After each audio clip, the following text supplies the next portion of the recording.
You know that feeling? You walk in the door after a long day, drop your bag, kick off your shoes, and suddenly, it feels like gravity just doubled. Your body sinks into the couch as if it's been waiting all day for this exact collapse. You're exhausted, but here's the strange part. You didn't run a marathon. You didn't climb a mountain. You just worked, sat at a desk, answered emails, pretended to look busy during a meeting that could have been an email. And yet, you feel like someone drained your energy through a hidden straw. Hidden straw? Please, that straw has a name. It's called Excel spreadsheets. Not wrong. But let's get serious for a second. Almost everyone experiences this. It's not just about what you do. It's about what your brain thinks you're doing.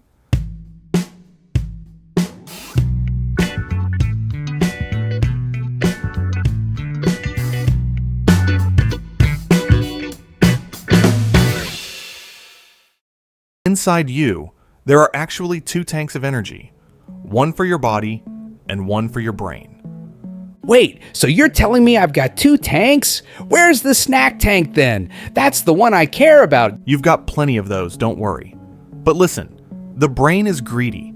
It only makes up about 2% of your body weight, but it eats up nearly 20% of your total energy. Which means even if you're just sitting, staring at a screen, your brain is quietly burning through your fuel like a kid with a credit card in a candy shop. Ah, so that explains why you look broke and tired at the same time. But here's the bigger point. Your brain doesn't just spend energy on tasks. It also spends it on self-control. Every time you resist scrolling social media, hold back from yelling at your boss, or sit through that one coworker's endless story about their cat, you're draining the tank. Okay, first of all, I'd love to hear about the cat. Cats are hilarious. But second, so basically you're saying people get tired from being polite? Exactly. And that's what makes office life exhausting. It's not lifting heavy boxes. It's lifting heavy restraint.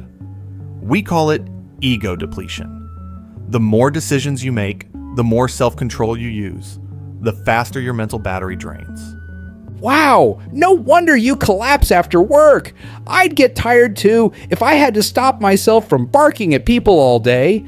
And that leads us to another hidden factor, something called cognitive load.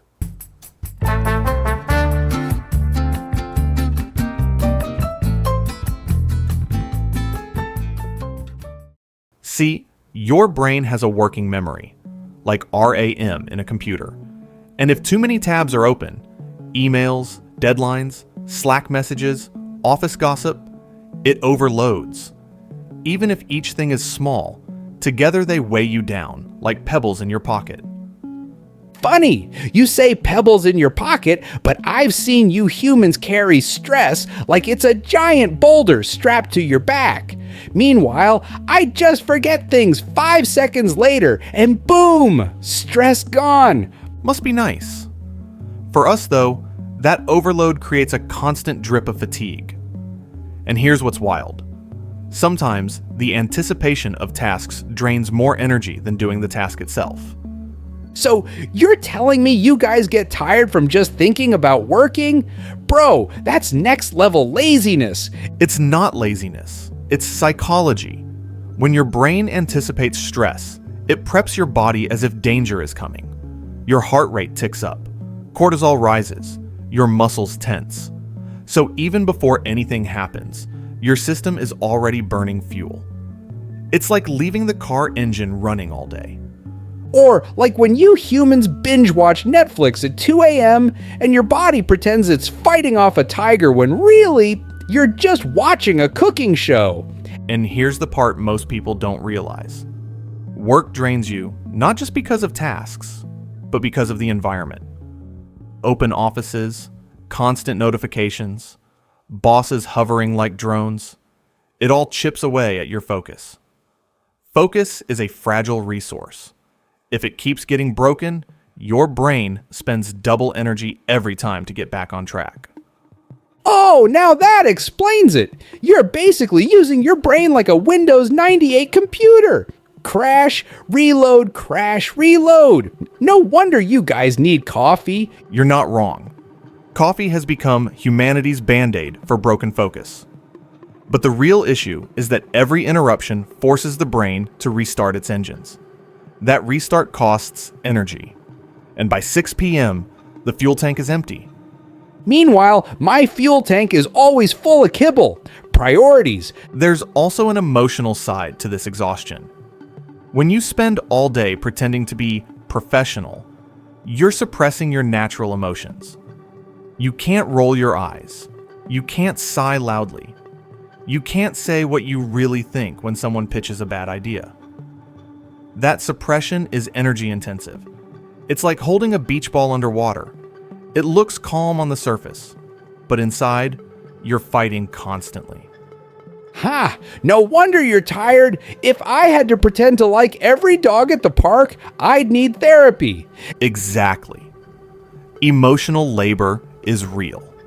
And it explains why some people feel drained, even if their workload wasn't heavy. It's the mask they wore all day. And let's not forget the role of decision fatigue. From the moment you wake up, you're making choices. What to wear, what to eat, how to reply to that passive-aggressive email. Each choice chips away at your mental stamina. By the end of the day, your decision-making system is tapped out. Which is why you always end up ordering pizza for dinner. Classic. Guilty as charged. But the point is, exhaustion isn't just about muscles. It's about mental bandwidth. And the modern workplace is designed in a way that drains it faster than ever. So basically, your brain's like a phone with bad battery life, and you keep running heavy apps, emails, meetings, small talk, without ever charging it. That's the perfect metaphor. So, we've figured out why you feel so drained after work. It's not your body, it's your brain. Decision fatigue, emotional labor, constant interruptions, and the nonstop pressure of looking professional. But here's the good news. Just because the system is draining doesn't mean you're powerless. There are ways to recharge. Oh boy, here come the self-help hacks. Let me guess. Step 1, buy a yoga mat. No, not exactly. Let's start simple. The first solution is micro breaks. Your brain isn't meant to run 8 hours straight like a machine.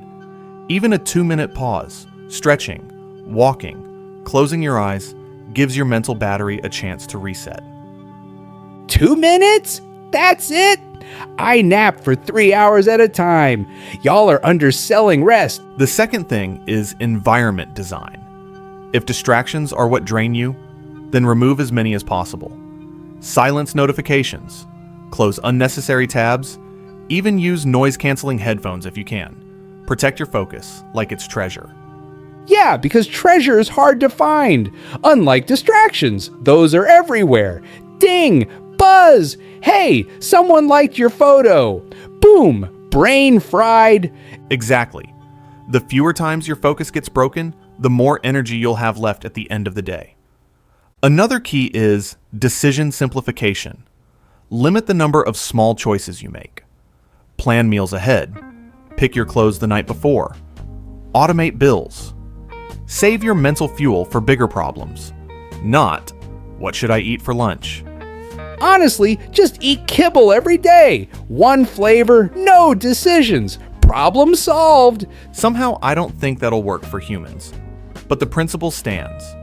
The fewer choices, the more energy you keep. And here's the part most people overlook. Emotional expression. If you spend all day suppressing frustration, it builds up like pressure in a soda can. You need healthy outlets, journaling, talking with a friend, even just admitting to yourself, that meeting was pointless. Releasing it prevents burnout. Or you could do what I do. Bark at random things until you feel better. Works every time. Finally, remember this. Recovery is not optional. You need downtime that's truly restful, not just numbing. Scrolling TikTok might feel like a break, but it doesn't refill the tank. Sleep, nature, laughter, hobbies, those are the real chargers. Amen to that. My hobbies? Chasing squirrels, stealing socks, and making you laugh.